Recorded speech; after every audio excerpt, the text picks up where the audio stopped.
Bonjour à tous, bienvenue dans votre émission 6 minutes chrono, le rendez-vous quotidien de la rédaction de Lyon Capitale. Aujourd'hui, on va parler de la grande vente solidaire du foyer Notre-Dame des Sans-Abris qui se tiendra samedi 18 et dimanche 19 novembre au Palais des Sports de Gerland. Pour en parler, nous recevons Philippe Flamand qui est responsable des activités solidaires du foyer et vice-président. Bonjour Philippe Flamand. Bonjour. Merci d'être venu sur notre plateau. On va rentrer dans le vif du sujet. Oui. À quoi sert cet événement? Est-ce que vous pouvez nous rappeler le sens de cette grande vente solidaire qui a lieu, voilà, on l'a dit avant l'émission, depuis environ une vingtaine d'années dans une telle ampleur? Oui, sous cette forme-là, à peu près une vingtaine d'années. Oui, le sens de la grande vente, c'est que toute l'année, nous avons un certain nombre d'emplacements qu'on appelle des bric-à-brac, où nous vendons un peu tout ce qu'on nous donne et la façon dont on le fait. Là, il s'agit de produits que nous recevons, que nous travaillons spécifiquement pour cette grande vente-là, sur lequel on travaille énormément sur la remise en forme, sur la réparation, sur le nettoyage. Donc, on va dire que c'est un peu le haut du panier de tout ce qu'on trouve, et on le met là à disposition pendant 2 jours, juste avant la fin d'année, donc parce qu'on a quand même pas mal de choses qui peuvent être utilisées comme cadeaux et des choses des produits de qualité. Donc le sens de la grande vente, c'est aussi un peu de déstocker, on va dire, une partie de ce que nous avons, la grosse partie haut de gamme, et offrir aux gens qui nous visitent la possibilité de trouver à peu près tout ce qu'on peut trouver dans toutes les boutiques lyonnaises du moment. Oui, c'est très vaste. Est-ce qu'il y a des nouveautés cette année? Est-ce que les Lyonnais connaissent assez bien, je pense, cet événement? Est-ce que, on le disait, un système de boutique? Oui, voilà. Jusqu'à présent, c'était une sorte de grand hall, et puis c'était un peu la foire, entre guillemets. On se précipitait sur ce qu'on voulait voir, et ainsi de suite. Là, on a essayé de donner un peu plus de liberté à chaque type de produit, de façon à ce que les gens qui vont dans ces corners que nous avons mis en place, pour prendre un terme de retail, soient véritablement concernés par l'endroit où ils vont. D'accord. Alors après, on peut passer d'espace en espace, c'est bien sûr le but, hein, et tout a été fait pour que justement on puisse faciliter le passage des espaces les uns vers les autres.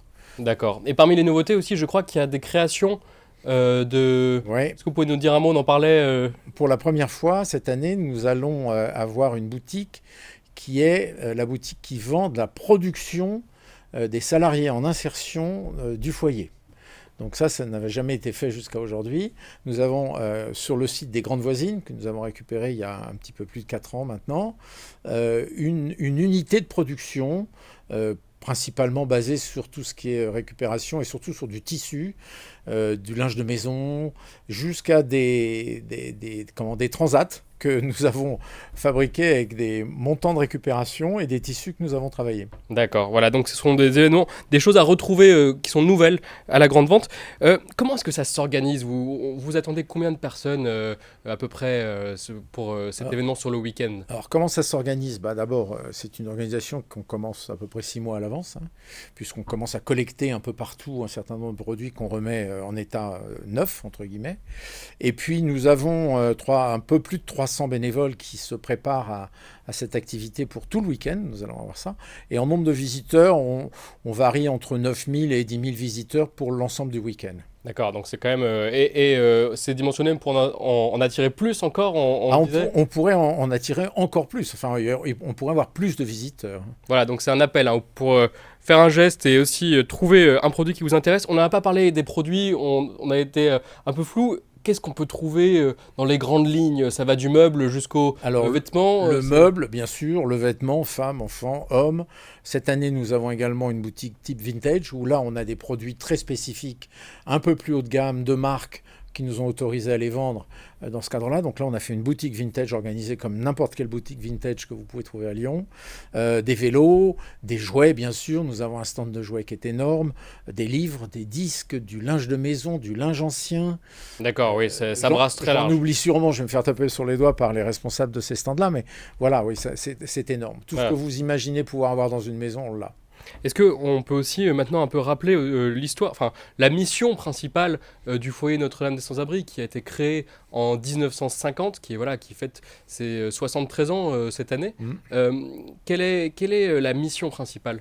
Alors, jusqu'à encore il y a quelques années, nombreuses années, notre mission était d'héberger, de recevoir, d'héberger, de nourrir et de soigner.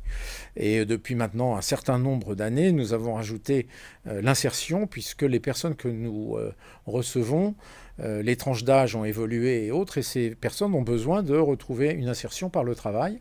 Donc nous avons une grande mission d'hébergement et d'aide, de santé, de soins et de mise à l'abri et de nourriture, et une autre grosse mission qui est de donner à ces personnes une capacité de s'insérer par le travail et par la formation que nous assurons pour eux. Voilà, de l'insertion.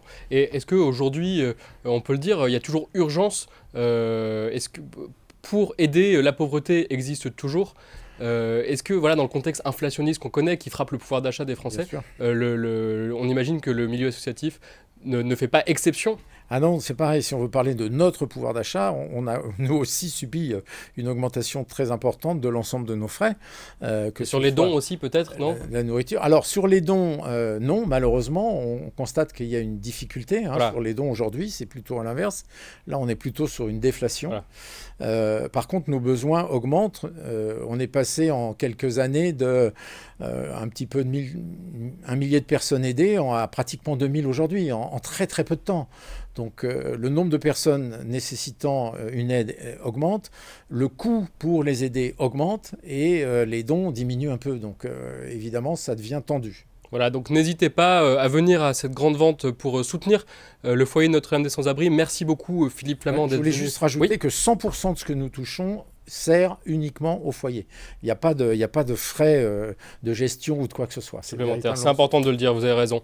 Merci beaucoup. Merci à vous. Merci d'avoir suivi cette émission. Vous pouvez retrouver plus de détails sur l'actualité de Lyon sur lyoncapital.fr. À très bientôt.